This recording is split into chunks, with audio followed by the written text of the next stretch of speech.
आप सुन रहे हो कार्यक्रम सुनो कहानी मेरी जुबानी, मेरे यानी कि आप सबकी दोस्त रूपवर्षा के साथ। जी हाँ, मैं आप सभी को सुना रही हूँ शीतल की संघर्ष भरी कहानी। अब तक आपने इस कहानी में जाना, रात को खाने के बाद शीतल पढ़ाई करने के लिए बैठ जाती है, पर आज उसका मन पढ़ाई में बिल्कुल भी नहीं था। वो तो उन परेशान करने वाले बच्चों के बारे में सोच रही थी।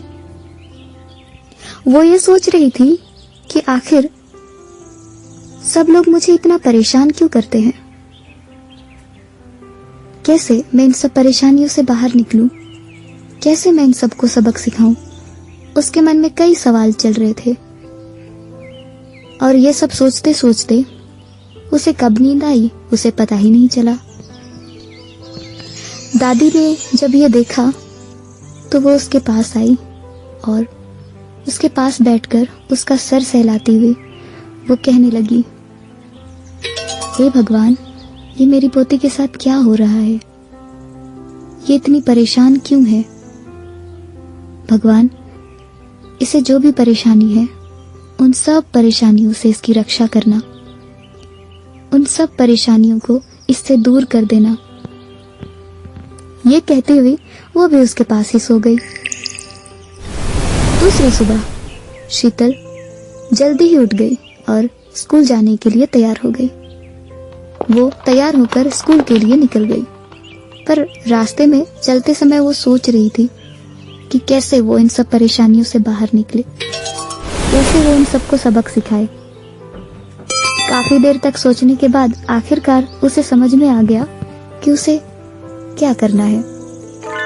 अब आगे काफी लंबी दूरी तय करने के बाद आखिरकार शीतल स्कूल पहुंच ही गई। स्कूल पहुंचते ही वो अपनी क्लास में चली गई। सभी बच्चे क्लास में आ चुके थे और वो सभी अपनी अपनी जगह पर बैठकर चुपचाप अपनी पढ़ाई कर रहे थे।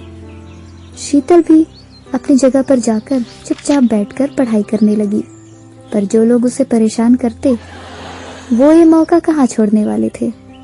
उन्होंने फिर से शीतल को परेशान करना शुरू कर दिया, लेकिन आज शीतल चुप रहने वालों में से नहीं थी। उसने भी ठान लिया था कि वो उन सबको सबक सिखा कर ही रहेगी।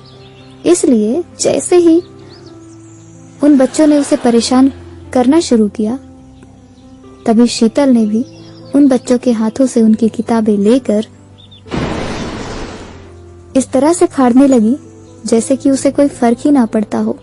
वो इन किताबों को इस तरह से फाड़ रही थी जैसे कि वो किताब नहीं कोई मामूली सा कागज हो, और उन किताबों के पन्नों को फाड़कर पूरे क्लास में बिखेरने लगी। थोड़ी ही देर बाद क्लास में शिक्षक आए। सभी बच्चों ने उन्हें विश किया, लेकिन शिक्षक क्लास का ये नजारा देखकर समझ गए कि यहाँ पर जरूर कोई ना कोई गड़बड़ हुई है। इसलिए उन्होंने सभी बच्चों की ओर देखते हुए पूछा, ये सब किसने किया। इससे पहले कि कोई और बच्चा कुछ कहता, शीतल आगे आकर उन बच्चों की ओर पॉइंट करके कहने लगी, ये सब इन लोगों ने किया है सर। शिक्षक उन बच्चों की ओर देखते हुए उन्हें अपने पास आने का इशारा किया और फिर उन्होंने उनसे पूछा, तुम लोगों ने ये सब क्यों किया। सभी बच्चे डर के कारण चुप हो गए। शिक्षक गुस्से में, तुम लोगों की सजा यही रहेगी कि तुम लोग आज दिन भर क्लास से बाहर रहोगे, और यही नहीं बल्कि हाथ ऊपर करके खड़े भी रहोगे। जब शीतल ने यह सुना तो उसे बहुत बुरा लगा। फिर उसने शिक्षक से कहा, नहीं सर, इन्हें ये सजा मत दीजिए।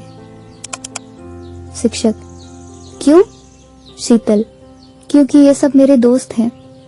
ये कहकर उसने शिक्षक से सारी सच्चाई बता दी, ये भी कि उसने ऐसा क्यों किया और वो बच्चे उसे किस तरह से परेशान करते हैं। शीतल ने सारी बातें शिक्षक को बता दी। शिक्षक ने सभी बच्चों को प्यार से समझाया और सभी बच्चे शीतल से माफी मांगते हुए कहने लगे, हमें माफ कर दो शीतल, आज के बाद हम तुम्हें कभी भी परेशान नहीं करेंगे, बल्कि आज के बाद हम तुम्हारे दोस्त बनकर रहेंगे। शीतल ये सब सुनकर खुश हो गई। सभी बच्चे अब शीतल के दोस्त बन गए थे और शीतल भी अब बहुत खुश रहने लगी थी।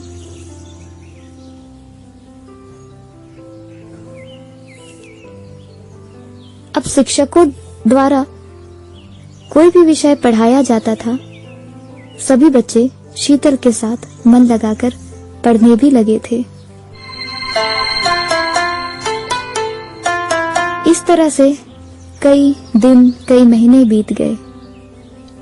शीतल हर क्लास में हमेशा फर्स्ट आती, चाहे खेलकूद के मामलों में हो या पढ़ाई लिखाई के मामलों में या फिर अन्य गतिविधियों के मामलों में, वो हमेशा आगे रहती। इसलिए शिक्षक और सभी बच्चे उसे बहुत प्यार करते थे। शीतल भी अब धीरे धीरे बड़ी होने लगी थी और अब वो दादी के कामों में भी हाथ बटाती थी। इसी तरह से कई साल, कई महीने बीत गए। लगभग 5 साल के बाद बच्चों का फाइनल एग्जाम हुआ और आज फाइनल एग्जाम का रिजल्ट आने वाला था।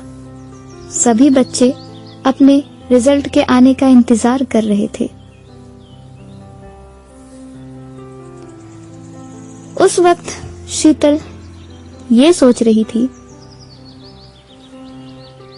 कि अगर मैं पास हो भी जाती हूँ तो मैं आगे की पढ़ाई कहाँ करूंगी, क्योंकि अब दादी भी काफी बूढ़ी हो गई है और वो आजकल ज्यादा काम भी नहीं कर पाती है। तो मैं आगे की पढ़ाई कैसे करूंगी? आगे की पढ़ाई के लिए तो बहुत सारे पैसे लगेंगे और मैं इतने पैसे कहाँ से लेकर आऊंगी? वो ये सब सोच ही रही थी कि तभी प्रिंसिपल सर क्लास में आए और क्लास में आकर उन्होंने खुशी से सबके रिजल्ट का अनाउंसमेंट किया और बड़े ही एक्साइटमेंट के साथ उन्होंने कहा, क्या आप सबको पता है कि हमारे स्कूल में सबसे ज्यादा मार्क्स लाने वाला स्टूडेंट कौन है? आप सबको पता है? नहीं पता, क्योंकि मुझे भी नहीं पता कौन है वो इंसान जो सबसे हाईएस्ट मार्क्स लेकर पास हुआ है और कौन है जिसे आगे पढ़ने का चांस मिलने वाला है। इसके बारे में आप सभी यदि जानना चाहते हैं तो आप मेरे चैनल रूपा एंटरटेनमेंट जोन को सब्सक्राइब कीजिए और बेल आइकन को ऑल पर सेट करके वीडियो को लाइक कीजिए, शेयर कीजिए और कहानी कैसी लग रही है इसके बारे में कमेंट करके जरूर बताइए। और हाँ दोस्तों, मेरा एक फेसबुक पेज भी है जो कि रूपा एंटरटेनमेंट जोन के नाम से फेसबुक पर सर्च करेंगे तो वो भी मिल जाएगा आपको। तो आप सभी फेसबुक पेज पर भी मुझे फॉलो जरूर कीजिए और मेरे फेसबुक पेज को लाइक कीजिए और वहां भी मैं अपनी ये स्टोरी पोस्ट करती रहती हूँ, तो वहां भी चाहे तो आप इस स्टोरी को टेक्स्ट के साथ पढ़ सकते हैं। तो ओके, अपना ख्याल रखिए।